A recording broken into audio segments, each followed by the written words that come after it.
नमस्कार, मैं डॉक्टर रजनीश कुमार आप सभी का एक बार फिर से हार्दिक स्वागत करता हूं। आज के वीडियो लेक्चर में हम बात करेंगे EMRS के पाठ्यक्रम के अनुसार सूफी कवियों कुतुबन और मलिक मोहम्मद जैसी के ऊपर। जब आप पाठ्यक्रम देखेंगे तो कुतुबन और मलिक मोहम्मद जैसी का नाम प्रमुख रूप से दिया गया है, तो जाहिर सी बात है कि हमें इन दोनों कवियों को थोड़ी सी गंभीरता से पढ़कर जाना पड़ेगा। तो उसी क्रम को आगे बढ़ाते हुए हमने वीडियो लेक्चर 3 में सोचा कि कुतुबन और जैसी पर आप सभी से विस्तार से बातचीत करूं और परीक्षाओं से संबंधित जो महत्वपूर्ण तथ्य होंगे उनके तरफ भी आपको इशारा दूं। जब आप आचार्य रामचंद्र शुक्ल का हिंदी साहित्य का इतिहास ग्रंथ पढ़ेंगे तो उस किताब में प्रकरण 3 निर्गुण धारा प्रेम मार्गी सूफी शाखा के अंतर्गत कुतुबन और जैसी का उल्लेख किया गया है। बहुत सारे विद्यार्थी कमेंट्स करते हैं कि जो भी अभी लेक्चर्स आ रहे हैं क्या वो उनके अन्य परीक्षाओं के दृष्टिकोण से महत्वपूर्ण हैं कि नहीं है। तो मैं बार बार आप सभी से यही निवेदन करता हूं, आग्रह करता हूं कि जो कुछ इस चैनल पर अपलोड किया जा रहा है उसे अपना मानते हुए आप समय निकालकर जरूर देखिए। आज नहीं तो कल ये सारे नोट्स और लेक्चर्स आपके लिए बहुत ही फायदेमंद होने वाले हैं। बार बार मैं ऐसे कमेंट्स का जवाब नहीं दे पाऊंगा। 100 बार की बात एक ही बार मैं कहूँगा कि कहीं न कहीं आपके लिए ये सारे लेक्चर आपके मनोबल को बढ़ाने वाले हैं, आपकी तैयारी में गति देने वाले हैं और बहुत सारी चीज़ें। तो चलते हम बात करते हैं कि आचार्य शुक्ल ने कुतुबन के बारे में अपने पुस्तक में क्या लिखा है और परीक्षाओं के दृष्टिकोण से हमें कुतुबन से रिलेटेड कौन कौन सी चीज़ें ध्यान में रखनी चाहिए।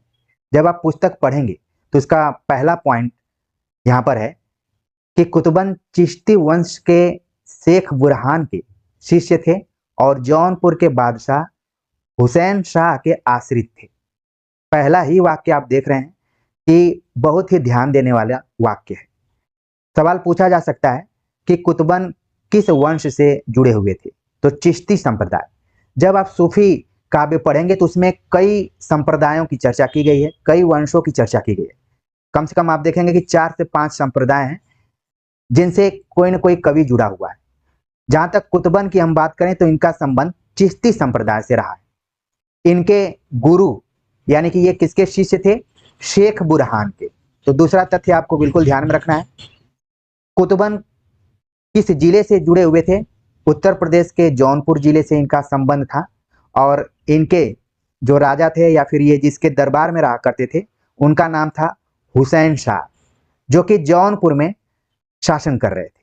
तो ये 4 पॉइंट आप देख रहे हैं कि चारों पॉइंट आपकी परीक्षाओं के दृष्टिकोण से महत्वपूर्ण है। चाहे तो ये सभी विकल्प में आ सकते हैं और सत्य असत्य असंगत वाले सवाल में पूछे जा सकते हैं।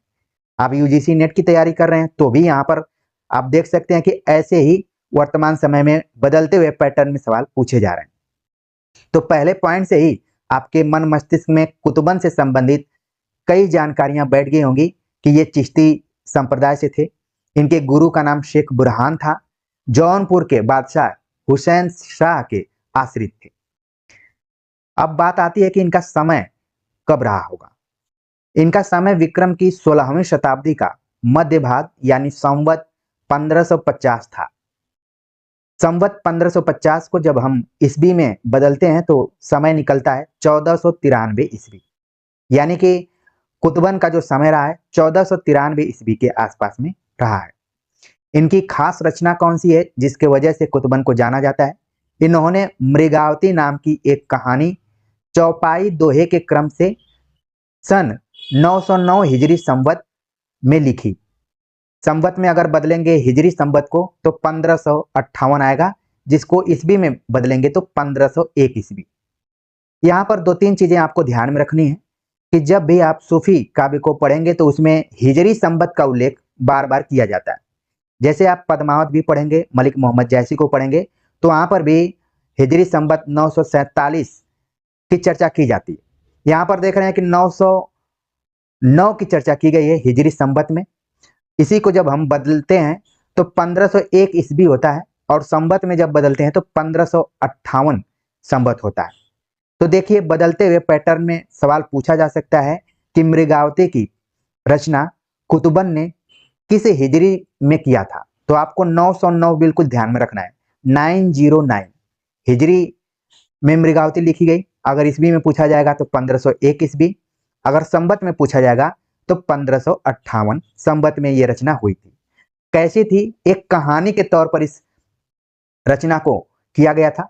वैसे भी अब सूफी कवियों को पढ़ेंगे तो उन्होंने हिंदू रीति रिवाज परंपरा को आधार बना के प्रेम कथा का वर्णन किया हुआ है।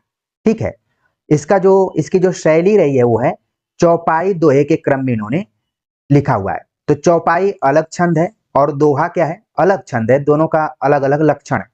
एक में 16-16 मात्राएं और दूसरे में 13-11 का क्रम होता है। तो यहाँ पर आपको ध्यान में रखना है कि जो मृगावती है चौपाई दोहे के क्रम में लिखी गई है और मैंने इसके प्रकाशन या फिर समय के बारे में बता दिया। अब इसकी विषय वस्तु क्या है, किसको केंद्र में रखा गया है?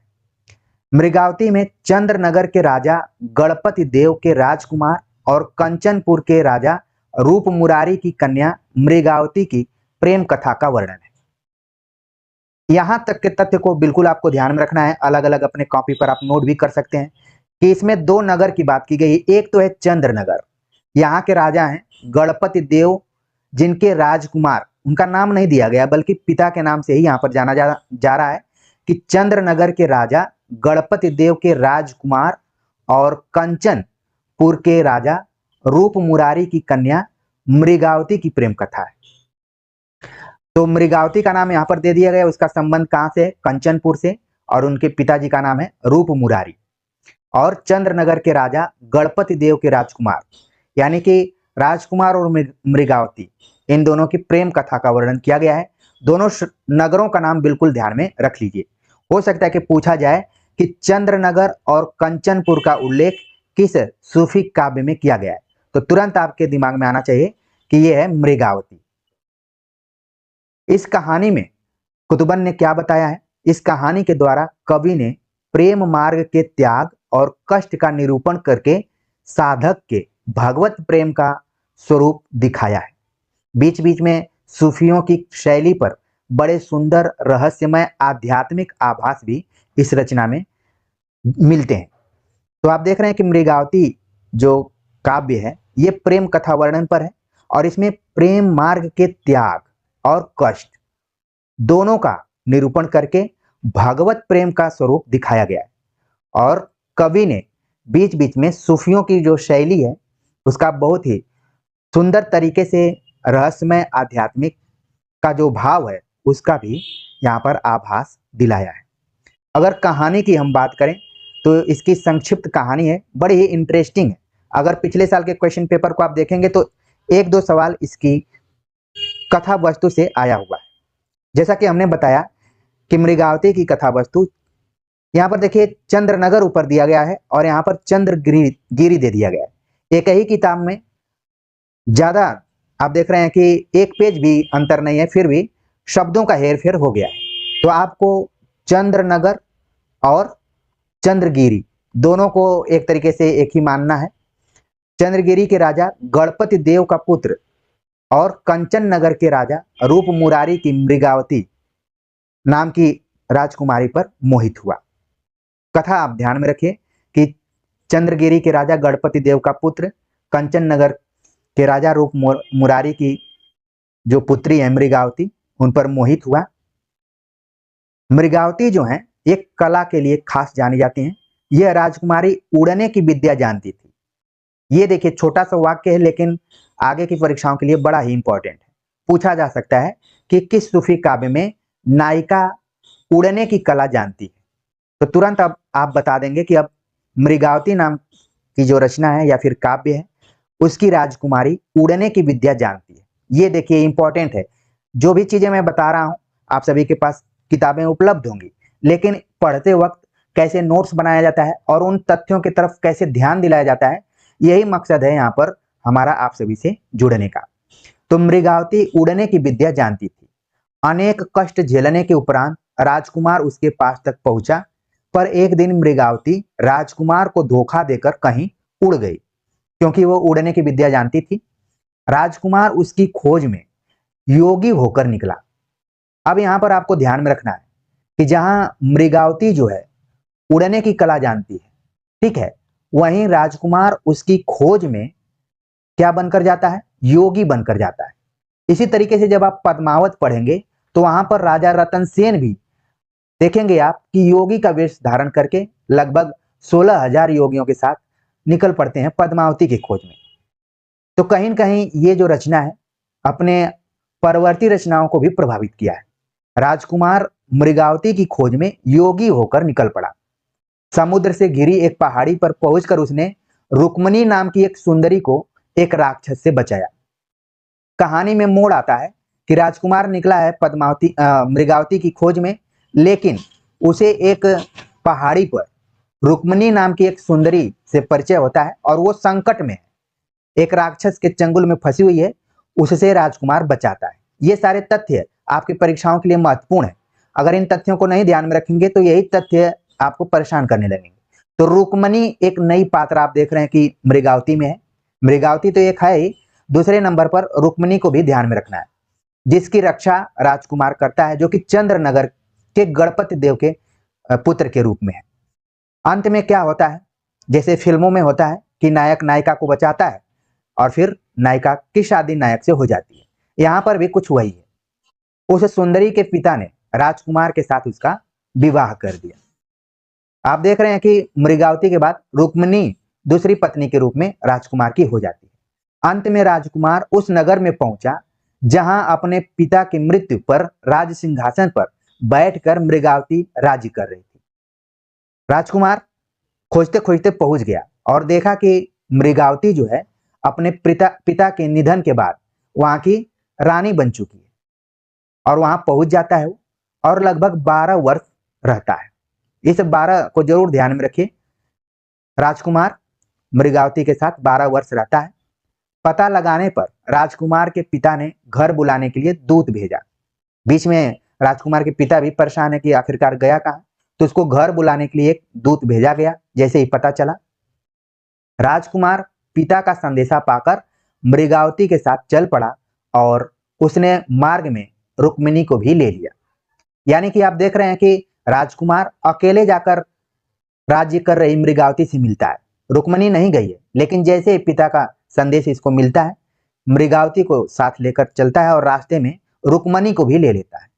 राजकुमार बहुत दिनों तक आनंद पूर्वक रहा, पर अंत में आखेट के समय हाथी से गिरकर मर गया। ये देखिए टर्निंग पॉइंट यहाँ पर आ रहा है, जो कि आपके लिए परीक्षा के लिए एक तथ्य है कि पूछा जा सकता है कि किस सूफी काव्य का नायक हाथी से गिरकर मर गया। तो तुरंत आपके मन में आना चाहिए कि मृगावती का जो नायक है वो हाथी से गिरकर मर गया। इतिहास में आपने पढ़ा होगा कि कई शासक घोड़े पर से गिरकर मर गए, कुछ पुस्तकालय के सीढ़ियों पर से गिरकर मर गए। अगर आपने इतिहास पढ़ा होगा तो जरूर कमेंट्स कर एक बार बताइएगा, क्योंकि मैं जब भी अपने बीए और एमए के बच्चों को पढ़ाता हूं तो मैं यही कहता हूं कि आप जब तक राजनीतिक इतिहास को ठीक से नहीं पढ़े रहेंगे तब तक हिंदी साहित्य के इतिहास को भी नहीं समझ पाएंगे। इसलिए हमारे विद्यार्थी तो इतिहास पढ़कर ही कक्षा में उपस्थित होते हैं। यहाँ पर मुझे उम्मीद है कि बहुत सारे विद्यार्थी जानते होंगे कि चौगान खेलते हुए घोड़े पर से कौन गिरकर मर गया था और पुस्तकालय की सीढ़ियों पर से गिरकर कौन मरा था। यहाँ पर एक नया आप पॉइंट देख रहे हैं कि मृगावती का जो नायक है वो भी आखेट खेलते हुए, शिकार खेलते हुए हाथी से गिरकर मर गया। ये सवाल पूछा जा सकता है, इसको नोट कर लीजिए। आगे उसकी दोनों रानियां प्रिय के मिलन की उत्कंठा में बड़े आनंद के साथ सती हो गई। सती होना आप देख रहे हैं कि एक तरीके से उस समय और समाज की तरफ भी संकेत कर रहा है, और दूसरी चीज है कि सूफी काव्य परंपरा में इसी तरीके से नायिकाएं जो हैं सती हो गई हैं। आप पद्मावत भी पढ़ेंगे, वहां पर भी इसी तरीके की चर्चा हुई है, और मृगावती में भी आप देख रहे हैं। तो जैसे ही राजकुमार हाथी से गिरकर मर जाता है, ये दोनों रानियां मृगावती और रुक्मिणी भी सती हो जाती हैं। और इसके बाद कुतुबन ने लिखा है, रुक्मिणी पुनि वैसे ही मर गई, कुलवंती सत सो सती भई, बाहर वह भीतर वह हुई, घर बाहर को रहे न जोई, विधि का चरित न जाने आनु, जो सिरजा सो जही नियानु। तो ये देखिए पंक्तियां रही हैं, इन पंक्तियों को ध्यान में रखिए कि कुतुबन द्वारा लिखी गई ये पंक्तियां और मृगावती से ली गई। ठीक है, तो ये छोटी सी कहानी थी मृगावती सूफी काव्य की। तो हमने सोचा कि EMRS के पाठ्यक्रम में लगा हुआ है, तो कुतुबन को अपेक्षाकृत हम शॉर्ट में ही पढ़कर आगे निकल जाते हैं इनकी रचनाओं को लेकर, इनके समय को लेकर, इनके गुरु को लेकर। लेकिन यहाँ पर मुझे उम्मीद है कि आप लोगों ने मृगावती की संक्षिप्त कहानी को भी समझ लिया होगा कि आखिरकार मृगावती कौन थी, किस कला में ये पारंगत थी, और राजकुमार का निधन कैसे हुआ, और बीच में एक और महिला पात्र आई हुई थी, उसका नाम क्या है। जब आप आचार्य रामचंद्र शुक्ल का हिंदी साहित्य का इतिहास ग्रंथ पढ़ेंगे तो आप देखेंगे कि उन्होंने मलिक मोहम्मद जायसी का उल्लेख भक्ति काल प्रकरण 3 निर्गुण धारा प्रेम मार्गी शाखा के अंतर्गत किया है। आचार्य रामचंद्र शुक्ल ने प्रेम मार्गी के बाद ब्रैकेट में सूफी शब्द का भी प्रयोग किया हुआ है, तो इसलिए आपको ध्यान में रखना है कि उन्होंने प्रेमाश्रय शब्द का प्रयोग नहीं किया है, बल्कि प्रेम मार्गी शब्द का प्रयोग किया है, और इसको सूफी काव्य भी कहा है। तो इस तरीके से आप उन बारीकियों को भी ध्यान में रखेंगे, जिससे कि आपको आचार्य रामचंद्र शुक्ल का इतिहास ग्रंथ पढ़ने में आनंद आएगा। तो सबसे पहले हम देखते हैं कि जब आचार्य रामचंद्र शुक्ल मलिक मोहम्मद जायसी का उल्लेख करते हैं, इसके पहले उन्होंने कुतुबन और मंझन 2 और सूफी कवियों का उल्लेख किया है। इसका मतलब है कि तीसरे नंबर पर मलिक मोहम्मद जायसी का उल्लेख होता है। हो सकता है कि बदलते हुए पैटर्न पर यह सवाल पूछ लिया जाए कि आचार्य रामचंद्र शुक्ल ने मलिक मोहम्मद जायसी का उल्लेख अपने इतिहास ग्रंथ में किस नंबर पर किया है। तो जो भी विद्यार्थी इस लेक्चर को सुन रहे होंगे, देख रहे होंगे, वो तुरंत बता देंगे कि तीसरे नंबर पर किया है। शुरुआत इस प्रकार से आचार्य रामचंद्र शुक्ल करते हैं, लिखते हैं, ये प्रसिद्ध सूफी फकीर शेख मुहिद्दीन के शिष्य थे और जायस में रहते थे। यानी कि पहली ही पंक्ति को आपको ध्यान में रखना है कि मलिक मोहम्मद जायसी के जो गुरु हैं उनका नाम है शेख मोहिदी। कई बार परीक्षाओं में पूछा जा चुका है, इसलिए विशेष तौर पर ध्यान में रखना है। आगे शुक्ल जी लिखते हैं, इनकी एक छोटी सी पुस्तक आखिरी कलाम के नाम से फारसी अक्षरों में छपी मिलती है। यानी कि मलिक मोहम्मद जायसी की जो पुस्तक आखिरी कलाम है, ये फारसी अक्षरों में छपी हुई है। आगे लिखते हैं, यह सन 936 हिजरी में यानी सन 1528 ईस्वी के लगभग बाबर के समय में लिखी गई थी। इसमें बाबर बादशाह की प्रशंसा है।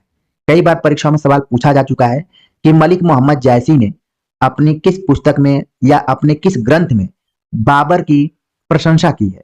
तो आप देख रहे हैं यहाँ पर कि वो पुस्तक है आखिरी कलाम, और किस अक्षर में लिखी गई है, फारसी अक्षरों में लिखी गई है। यानी आखिरी कलाम देवनागरी में नहीं लिखी गई है, बल्कि फारसी लिपि में लिखी गई है। तो इन बिंदुओं को भी ध्यान में रखिए। आगे शुक्ल लिखते हैं, इस पुस्तक में मलिक मोहम्मद जायसी ने अपने जन्म के संबंध में लिखा है। हो सकता है कि सवाल पूछ लिया जाए कि मलिक मोहम्मद जायसी ने किस पुस्तक में अपने जन्म का उल्लेख किया है। तो ध्यान से आप सुनेंगे तो तुरंत आंसर दे देंगे, नहीं तो परीक्षा हॉल में आप बार बार अपने दिमाग में लाएंगे कि हमने तो कई किताबों का अध्ययन किया था, लेकिन मलिक मोहम्मद जायसी ने किस पुस्तक में अपने जन्म का उल्लेख किया था, ये बहुत बड़ा सवाल बनकर उभर जाएगा। इसलिए आपको वहां पर आखिरी कलाम नामक पुस्तक को भी ध्यान में रखना है। ठीक है, क्या लिखते हैं वो, भा अवतार मोर 9 सदी 30 बरस ऊपर कभी बदी। यानी कि इन पंक्तियों का बहुत अर्थ जो है वो खुलता तो नहीं है, लेकिन ये माना जा सकता है कि जन्म काल को बताते हुए लिखते हैं कि 900 हिजरी माने तो दूसरी पंक्ति का यह अर्थ निकलेगा कि जन्म से 30 वर्ष पीछे जायसी कविता करने लगे और इस पुस्तक के कुछ पद्य उन्होंने बनाए हैं।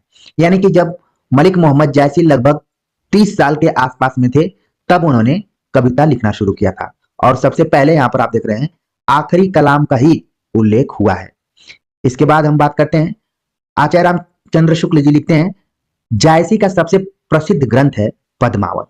यह भी सवाल कई बार पूछा जा चुका है, जायसी का सबसे प्रसिद्ध ग्रंथ कौन सा है, पद्मावत है। तो इसको तो बिना आप तैयारी किए भी तुरंत लगा सकते हैं।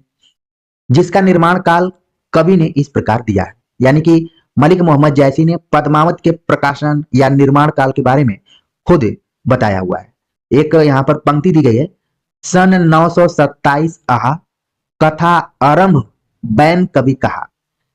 आप अगर पिछले साल के क्वेश्चन पेपरों को देखेंगे, जो पुराने पेपर हैं, उसमें ये पंक्ति छोटी सी जो है सन 927 आहा पूछा गया है कि किस ग्रंथ के बारे में ये पंक्ति संकेत करती है। तुरंत आपके दिमाग में आना चाहिए कि पद्मावत के बारे में ये बात कही गई है। सन 927 आहा कथा आरंभ बैन कवि कहा। यानी इसका अर्थ होता है कि पद्मावत की कथा प्रारंभिक वचन यानी आरंभ बैन कवि ने 927 हिजरी यानी सन 1520 के ईस्वी के लगभग में कहे थे। हिजरी यहाँ पर शब्द प्रयुक्त किया गया है, तो आप अपने नोटबुक पर जरूर नोट कर लीजिए 927 बराबर 1520 ईस्वी। हिजरी यहाँ पर एक तरीके से फारसी कैलेंडर के आधार पर प्रयुक्त हुआ है। आचार्य शुक्ल लिखते हैं कि पर ग्रंथ के आरंभ में कवि ने मसनबी की रूढ़ी के अनुसार शाह वक्त शेर शाह की प्रशंसा की है। अब आप देख रहे हैं कि आखिरी कलाम में उन्होंने बाबर की प्रशंसा की, लेकिन पद्मावत में आप देख रहे हैं कि शेर शाह सूरी की प्रशंसा की है। ये बहुत ही इंपॉर्टेंट यहाँ पर फैक्ट्स है जिसको कि आपको ध्यान में रखना है। यानी कि पद्मावत की शुरुआत मसनवी शैली में होती है, मसनवी की रूढ़ी के अनुसार शाह वक्त शेर शाह की प्रशंसा की गई है। और मलिक मोहम्मद जायसी ने लिखा है, शेर शाह दिल्ली सुल्तानू चारह खंड तपय जस भानु वही छाज राज और पाटू सब राजा भूई धरा ललाटू। यानी कि एक तरीके से इन पंक्तियों से प्रशंसा का भाव ही जागृत हो रहा है कि शेरशाह दिल्ली का सुल्तान है और चारों तरफ उसी का ही प्रभाव है, उसके सामने इस धरती पर कोई दूसरा राजा नहीं है। तो एक तो आपको दिमाग में रखना है कि मलिक मोहम्मद जायसी शेरशाह के समकालीन थे, ठीक है, ये तो एकदम फैक्ट्स क्लियर है। आगे शुक्ल जी लिखते हैं कि शेरशाह के शासन का आरंभ 947 हिजरी अर्थात 1540 ईस्वी से हुआ था। तो इससे आपके दिमाग में एक और चीज बननी चाहिए कि आचार्य रामचंद्र शुक्ल की इतिहास दृष्टि क्या है। वो तुरंत इस निष्कर्ष पर नहीं पहुंच रहे हैं कि पद्मावत 1520 में लिखा गया था, क्योंकि जब आप मूल किताब पढ़ेंगे यानी कि आचार्य रामचंद्र शुक्ल जैसे लिखित किताबों को पढ़ेंगे तो आपके फैक्ट्स और क्लियर होंगे। अगर आप मार्केट की कोई गाइड नुमा किताब पढ़ेंगे तो हो सकता है कि कई किताबों में 1520 लिखा गया हो और कई किताबों में 1540 लिखा गया हो। तो यहाँ पर क्या होगा, आप पद्मावत के प्रकाशन वर्ष को लेके जीवन भर कंफ्यूज रहेंगे। लेकिन यहाँ पर आपको ध्यान में रखना है कि पद्मावत में एक जगह मलिक मोहम्मद जायसी ने 927 हिजरी का उल्लेख किया है, जिसको कि हम ईस्वी में कन्वर्ट करेंगे तो 1520 ईस्वी के आसपास वो समय आता है। लेकिन अगर थोड़ा सा हम जांच पड़ताल करें और शेरशाह सूरी के शासनकाल को देखें, वो कब गद्दी पर बैठते हैं, उनका शासन कब रहा है, तो वो चीज सामने उभर कर आती है कि 1540 ईस्वी के आसपास में ये ग्रंथ लिखा गया है। यानी कि इस दशा में यह संभव जान पड़ता है कि कवि ने कुछ थोड़े से पद्य तो 1520 ईस्वी में ही बनाए थे, पर ग्रंथ को 19 या 20 वर्ष पीछे शेरशाह के समय में पूरा किया था। तो इसलिए आपको यहाँ पर एक चीज और ध्यान में रखना पड़ेगा कि 1520 ईस्वी के आसपास में मलिक मोहम्मद जायसी पद्मावत को लिखना शुरू किए थे और 1540 ईस्वी के आसपास में पद्मावत पूरा हुआ। यानी कि इसको लिखने में लगभग 20 साल लगे। अगर यही सवाल परीक्षा में पूछ लिया जाएगा तो बहुत कठिन सवाल हो जाएगा। इसलिए जो भी विद्यार्थी यहाँ पर इस पूरे लेक्चर को सुन रहे होंगे उनका कॉन्फिडेंस भी बढ़ रहा होगा कि उनको एक ऑथेंटिक जानकारी यहाँ पर मिल रही है। आगे शुक्ल जी लिखते हैं, जिस बिंदु पर मैं बातचीत करने जा रहा हूं, अभी हाल ही में एक एग्जाम हुआ था, यूपी टीजीटी या पीजीटी में एक क्वेश्चन आया हुआ था और बहुत ही इस प्रश्न को लेकर विद्यार्थी तमाम किताबों को खंगाल रहे थे। लेकिन प्रश्न देखिए आचार्य रामचंद्र शुक्ल के ही इतिहास ग्रंथ पर बना हुआ था। पद्मावत का एक बंगला अनुवाद अराकान राज्य के वजीर मगन ठाकुर ने सन 1650 ईस्वी के आसपास आलो उजाला नामक एक कवि से कराया था। और यही सवाल आया हुआ था पिछले साल के पेपर में यूपी टीजीटी या पीजीटी में कि पद्मावत का बंगला अनुवाद किसने किया था। तो ध्यान में आपको रखना है, आलो उजाला नामक एक कवि ने इसका अनुवाद किया था। करवाया कौन था? वजीर मगन ठाकुर। अब इस तथ्य को आप तमाम किताबों में खोजेंगे जो मार्केट में उपलब्ध हैं, वहां पर नहीं मिलेगा, क्योंकि जब आप गंभीरता से पढ़ेंगे तभी ये फैक्ट्स आपको मिलेगा। तो आलो उजाला बांग्ला अनुवाद है पद्मावत का, इसको बिल्कुल ध्यान में रखिए। 1650 ईस्वी के आसपास में ये अनुवाद कराया गया था। वजीर मगन ठाकुर ने इसको कराया था और इस अनुवाद में भी 927 ही पाठ माना गया है। यानी कि जो 1520 ईस्वी की बात कही जा रही है, इस ग्रंथ में भी इसी को माना गया है। 927 जब हो रहा है तो इसको कन्वर्ट करेंगे तो 1520 ईस्वी हो जाएगा। ठीक है, और क्या उल्लेख किया गया है?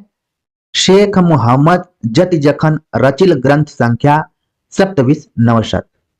ठीक है, तो यहां पर देखिए दो तथ्य दिखाई पड़ रहे हैं। आगे आचार्य रामचंद्र शुक्ल इसको और क्लियर करेंगे। शुक्ल जी लिखते हैं, पद्मावत की हस्तलिखित प्रतियां अधिकतर फारसी अक्षरों में मिली हैं, जिसमें 27 और 47 प्रायः एक ही तरह लिखे जाएंगे। ये तथ्य यहां पर है जो कि पद्मावत के प्रकाशन वर्ष को या फिर उसके समय को थोड़ा सा दुविधा में डालता है, कंफ्यूजन में डालता है। उसका कारण शुक्ल जी बता रहे हैं कि चूंकि पद्मावत की हस्तलिखित प्रतियां फारसी अक्षरों में मिली हुई हैं।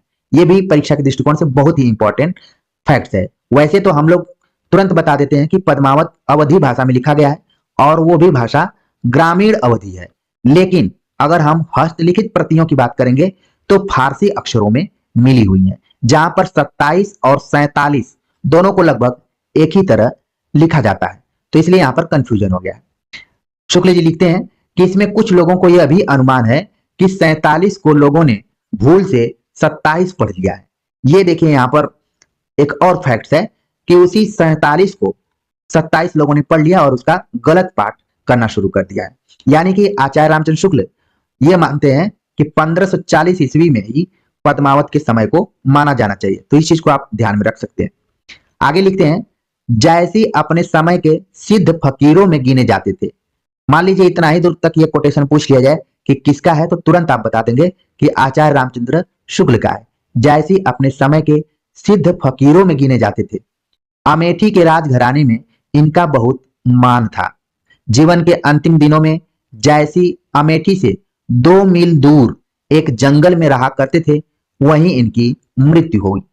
तो ये फैक्ट है कि मलिक मोहम्मद जैसी अमेठी में ही अपने शरीर को त्यागा और अमेठी से 2 मील की दूरी पर। और ध्यान देने वाली बात है कि वो किसी महल में नहीं रहते थे बल्कि जंगल में रहते थे। यानी कि उनकी अगर आखिरी स्थिति को देखेंगे तो बहुत अच्छी नहीं होगी, अगर आप थोड़ा सा ध्यान दे तो जंगल में ही उनकी मृत्यु हो गई। अगला फैक्ट है, काजी नसरुद्दीन हुसैन जायसी, एक नाम आप देख रहे हैं, काजी नसरुद्दीन हुसैन जायसी ने, जिन्हें अवध के नवाब शुजा दौला से सनद मिली थी, अपनी यादाश्त में जायसी का मृत्यु काल 4 रजब 949 हिजरी लिखा है। यह काल कहां तक ठीक है नहीं कहा जा सकता, यानी कि इसकी प्रामाणिकता पर भी संदेह है। आगे शुक्ल जी लिखते हैं, मलिक मोहम्मद जैसी पर ही बातचीत करते हुए, कि ये काने और देखने में कुरूप थे। मान लीजिए ये कोटेशन आ जाए कि किस कवि के बारे में ये बताया गया है, क्योंकि आप देखेंगे कि इन्हीं के आसपास में सूरदास भी थे, तो इनके तो नाम में ही लगा हुआ है और इस पे भी काफी डिबेट है कि ये जन्मांध थे या फिर बाद में अंधे हुए। यहाँ पर मलिक मोहम्मद जैसी के बारे में भी बताया जा रहा है, ये काने और देखने में कुरूप थे। तो मान लीजिए अगर ध्यान से आप नहीं पढ़ेंगे, ऑप्शन में सूरदास, जैसी, तुलसी इत्यादि रहेगा, तो बहुत सारे बच्चे हो सकता है सूरदास पर लगाकर आराम से एग्जाम हॉल में बैठे रहेंगे, लेकिन बाद में पता चलेगा कि ये तो जायसी के बारे में कहा गया है। तो ध्यान में रखें, यहाँ पर ये कोटेशन बड़ा ही इंपॉर्टेंट है। ये काने और देखने में कुरूप थे। हालांकि मेरे हिसाब से ऐसे प्रश्न नहीं बनते हैं, फिर भी मान लीजिए किसी का दिमाग घूम गया और बना ही दिया तो फिर भी आप वहां पर कर लें। आगे शुक्ल जी लिखते हैं, कहते हैं कि शेरशाह इनके रूप को देखकर हंसता था। इस पर यह बोले, मोहिका हंसेसी की को हर हरी, यानी मेरे ऊपर हंस रहे हो या जिसने मुझे बनाया है, क्योंकि ये देखने में काने तो थे ही, इसके अतिरिक्त कुरूप थे। जहां तक मैंने एक और किताब में पढ़ा हुआ था कि इनके चेहरे पर चिकन पॉक्स का एक तरीके से दाग था, तो कुरूप थे देखने में, बहुत ही हैंडसम टाइप के कवि नहीं थे मलिक मोहम्मद जायसी। इसलिए शेरशाह जो कि उस समय का शासक था देखकर हंसता था। अचानक मलिक मोहम्मद जायसी ने कहा कि मेरे ऊपर हंस रहे हो या फिर जिस भगवान ने बनाया है उसके ऊपर हंस रहे हो। यहाँ पर ये बहुत बड़ी बात है, यानी कि आप किसी भी व्यक्ति को जो देखने में अच्छा नहीं हो या फिर कुरूप हो या फिर किसी भी दृष्टि से दिव्यांग हो, अगर कोई उस पर हंस रहा है तो ये पंक्ति वहां पर सटीक बैठती है कि किसके ऊपर हंस रहे हो, मेरे ऊपर या फिर जो ईश्वर ने मुझे बनाया है उसके ऊपर। तो ये पंक्ति भी कई बार परीक्षाओं में पूछी जा चुकी है कि किसकी है। तो मलिक मोहम्मद जायसी। आगे शुक्ल जी लिखते हैं, इनके समय में ही इनके शिष्य फकीर इनके बनाए भावपूर्ण दोहे चौपाइयां गाते फिरते थे। यानी कि मलिक मोहम्मद जायसी के जीवन काल में ही इनके जितने भी शिष्य थे, यहाँ पर किसी का नाम नहीं दिया गया, यानी कि एक से अधिक शिष्य थे इनके, एक ग्रुप ही था, और वो सभी इनके जितने भी दोहे थे चौपाइयां थी सबको गाते फिरते थे। आगे जो पॉइंट दिया गया बहुत ही इंपॉर्टेंट है। शुक्ल जी लिखते हैं कि इन्होंने 3 पुस्तकें लिखी। हो सकता है सवाल पूछ लिया जाए कि मलिक मोहम्मद जायसी की कितनी पुस्तकों का उल्लेख आचार्य रामचंद्र शुक्ल ने अपने इतिहास ग्रंथ में किया है। तो 3 पुस्तकों का उल्लेख किया है। एक तो प्रसिद्ध पद्मावत, दूसरी अखरावट, तीसरी आखिरी कलाम। तो पद्मावत, अखरावट, आखिरी कलाम का ही उल्लेख आचार्य रामचंद्र शुक्ल ने जायसी की पुस्तकों में किया है। तो इन तीनों को तो विशेष तौर पर आपको ध्यान में रखना है। वैसे आप अलग अलग किताबें पढ़ेंगे तो और भी 2-3 रचनाएं आपको मिल जाएंगी, लेकिन इन तीनों को विशेष तौर पर ध्यान में रखना है, और इनकी जो विषय वस्तु है उसको तो और ध्यान में रखना है। अखरावट में वर्णमाला के एक एक अक्षर को लेकर सिद्धांत संबंधित तत्वों से भरी चौपाइयां कही गई हैं। यहां पर ध्यान में रखना है, अखरावट में वर्णमाला के बारे में बताया गया है, इसके एक एक अक्षर को लेकर सिद्धांत संबंधित तत्वों से भरी चौपाइयां कही गई हैं। हो सकता है सवाल पूछ लिया जाए कि अखरावट किस छंद में लिखा गया है, तो चौपाइयों को आपको ध्यान में रखना पड़ेगा। आगे लिखते हैं, इस छोटी सी पुस्तक में ईश्वर, सृष्टि, जीव, ईश्वर प्रेम आदि विषयों पर विचार प्रकट किए गए हैं। यानी कि अखरावट बहुत ही इंपॉर्टेंट है, इसमें वर्णमाला का तो जिक्र किया ही गया है और सिद्धांत संबंधी तत्वों के बारे में बातचीत की गई है।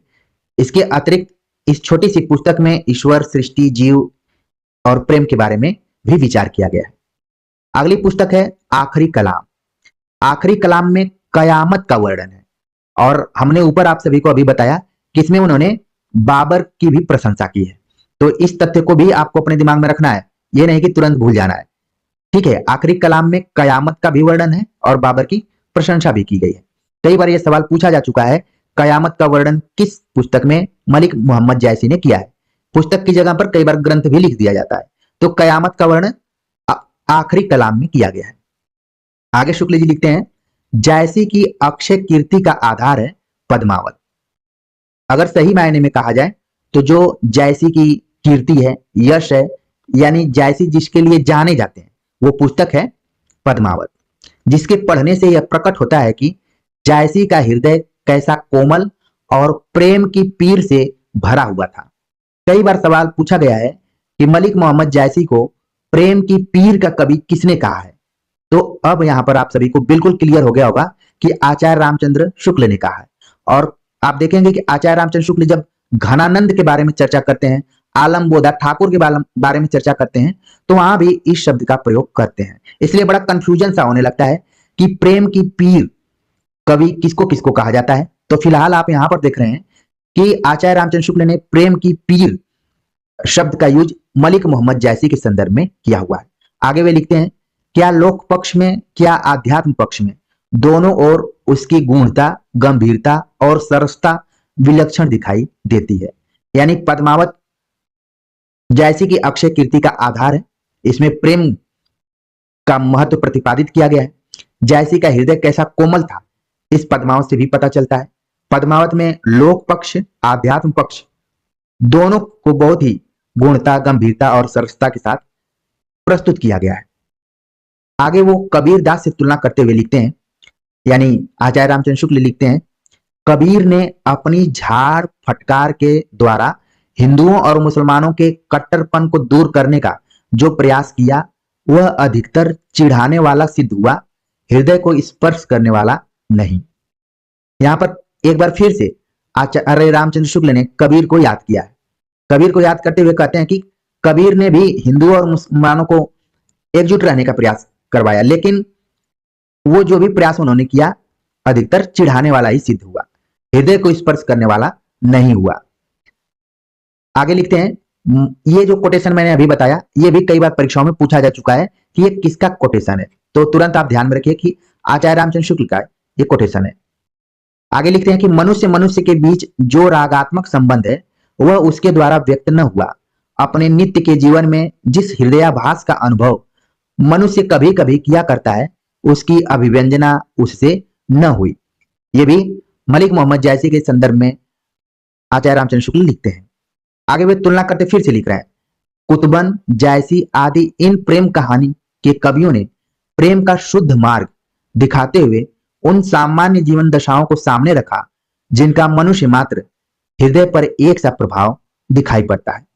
यानी वो बार बार सूफी कवियों की तुलना कबीर की से करते हैं, जहां कबीर भी प्रेम, गुरु, इन सब के महत्व को प्रतिपादित करते हैं, लेकिन जिस हिसाब से रागात्मक संबंध और हृदय की कोमलता का स्पर्श होना चाहिए वो नहीं होता है, बल्कि उसमें क्या होता है, आक्रामकपन रहता है, चिढ़ाने वाला ही वहां पर भाव दिखाई पड़ता है। अगर कबीर के दृष्टिकोण से देखें, शुक्ल जी उनको कैसे उनका मूल्यांकन कर रहे हैं, लेकिन यहां पर कह रहे हैं कि कुतुबन जैसी आदि जो भी कवि रहे हैं, इन्होंने अपने प्रेम कहानी के माध्यम से प्रेम का शुद्ध मार्ग दिखाते हुए उन सामान्य जीवन दशाओं को सामने रखा जिनका मनुष्य मात्र के हृदय पर एक सा प्रभाव दिखाई पड़ता है। यानी कि इन सभी को श्रेष्ठ उन्होंने माना है शुक्ल जी ने, तो इसको भी ध्यान में रखिए। आगे का जो कथन है बहुत ही इंपॉर्टेंट है। लिखते हैं, हिंदू हृदय और मुसलमान हृदय आमने सामने करके अजनबीपन मिटाने वालों में इन्हीं का नाम लेना पड़ेगा। अब इन्हीं का नाम लेना पड़ेगा मतलब कुतुबन और जायसी का नाम लेना पड़ेगा। तो यहां पर ध्यान में आप रखिए कि ये भी कोटेशन आचार्य रामचंद्र शुक्ल का है कि हिंदू हृदय और मुसलमान हृदय आमने सामने करके अजनबीपन मिटाने वालों में इन्हीं का नाम लेना पड़ेगा। यानी सूफी कवियों में कुतुबन जायसी का विशेष तौर से उल्लेख किया गया है। आगे लिखते हैं, इन्होंने मुसलमान होकर हिंदुओं की कहानियां हिंदुओं की ही बोली में पूरी सहृदयता से कहकर उनके जीवन की मर्म स्पर्शनीय अवस्थाओं के साथ अपने उदार हृदय का पूर्ण सामंजस्य दिखा दिया।